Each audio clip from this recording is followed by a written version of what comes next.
انا قاعد اتفرج الفيديو ده دلوقتي وده شغلي، مش بمعنى اني بقعد قدام الكاميرا وبس، بمعنى اني بنزل فيديو على القناه دي عشان تجيب لي دخل حقيقي، ومن غير ما اكون مشهور، من غير حتى ما اكون عندي ملايين متابعين، من غير حتى معدات غاليه، بالموبايل بس. والسؤال اللي المفروض تساله لنفسك دلوقتي، طب انا ليه لسه ما عملتش حاجه؟ في الفيديو ده هقول لك بالظبط ازاي تبدا قناه يوتيوب من الصفر، وازاي تكسب منها فلوس حقيقيه حتى لو دي اول مره تفكر في الموضوع. ولكن خليني احكي لك على بدايه حقيقيه. كل صانع محتوى ناجح دلوقتي انت شايفه كان اول فيديو ليه بيعدي فوق 10 مشاهدات إن عدّى، وكلّهم بيبقوا أصحابه يا إمّا أهله. ولكن لمّا باقعد أسأل نفسي أنا غلطت فين، ومن وقتها بدأت أتعلّم بجدية، مش بس أصوّر وأنزّل، بدأت أفهم إزاي اليوتيوب شغّال فعلًا، وبدأت فعلًا أعرف إيه المحتوى اللي بيكسّب من المحتوى اللي بيتفرّج عليه ناس من غير أي عائد. بعيدًا عن القناة دي، في قنوات تانية أنا عملتها جِبت عليها مشاهدات كتير، وأنا جاي أقول لك دلوقتي البهاريز في الموضوع ده. ففي الفيديو ده هاقول لك إيه اللي اتعلّمته عشان ما تضيّعش وقتك زي ما أنا عملت. أول خطوة لازم تختار النيتش الصح. أول غلطة بيعملها أي مبتدئ إنه بيعمل محتوى عن كل حاجة، وده بيلخبط الخوارزمية وبيلخبط الجمهور. القناة الناجحة بتتكلم عن موضوع واحد محدد وبتتعمق فيه. ولكن هتيجي تسأل نفسك إزاي تختار نيتشك؟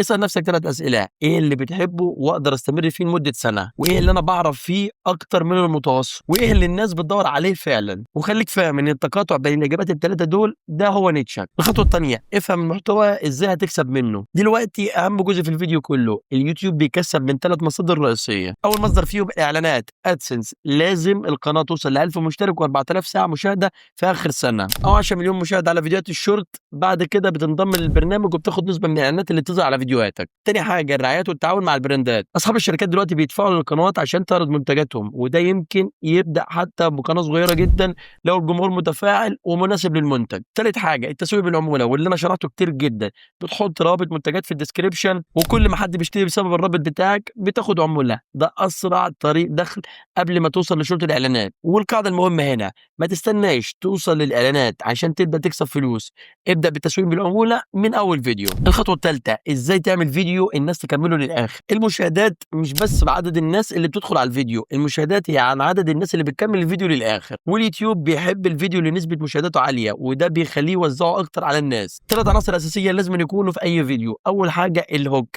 أول 15 ثانية لازم تقول للمشاهد ليه يستمر من غير لف ودوران. يعني مثلًا قطع مستمر وتنويع، زوايا كاميرا مختلفة، نص على الشاشة، تغيير في الإيقاع. وعندك الpayoff واضح، المشاهد المفروض يخرج من الفيديو حاسس إنه استفاد حاجة محددة مش وقته ضاع. الخطوة الرابعة من الفيديو ده الاستمرارية هي السر الحقيقي. خليني أكون صريح معاك في النقطة دي، معظم القنوات اللي بتفشل مش فاشلة لأن المحتوى وحش، فاشلة لأن أصحابها وقف بعد 10 أو 15 فيديو. اليوتيوب عامةً بياخد وقت عشان يفهم قناتك ويبدأ يوزعها على الناس الصح. الفيديو اللي أنت بتعمله النهارده ممكن ياخد شهور عشان يبدأ ياخد مشاهدات حقيقية. بمعنى إن القاعدة الذهبية في الموضوع ده التزم بجدول نشر ثابت، حتى لو فيديو واحد في الأسبوع، واستمر لمدة 6 شهور على الأقل قبل ما تحكم على النتيجة. وأنا بدأت فعلًا في الموضوع ده، واستناني بعد 6 شهور هتشوف الفيديوهات وصلت لفين. خليني أقول لك على شوية أسرار سريعة هتفرق معاك. أسرار سريعة هتفرق معاك، 3 حاجات أخيرة قبل الختام.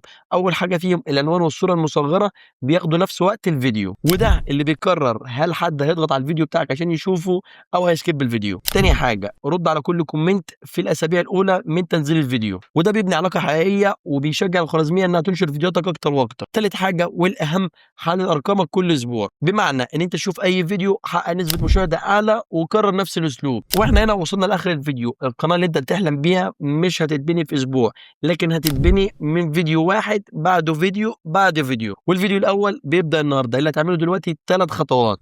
أول حاجة اختار نيتشك بناءً على الأسئلة اللي اتكلمنا عليها فوق. تاني حاجة اكتب فكرة أول فيديو وابدأ صوره حتى لو بموبايلك. تالت حاجة حط في الكومنتات دلوقتي نيتشي هو كذا وأنا هارد عليك شخصيًا. بس كده، أتمنى يكون الفيديو عجبك. ما تنساش تعمل لايك وتشترك في القناة عشان يوصلك كل جديد. ولو حابب النوع ده من المحتوى اكتب لي كلمة محتوى في التعليقات. بس كده، ما تنساش تشوف الفيديوهات اللي فاتت وتستنى الفيديوهات الجاية. أشوفك الفيديو الجاي بأفكار جديدة. سلام.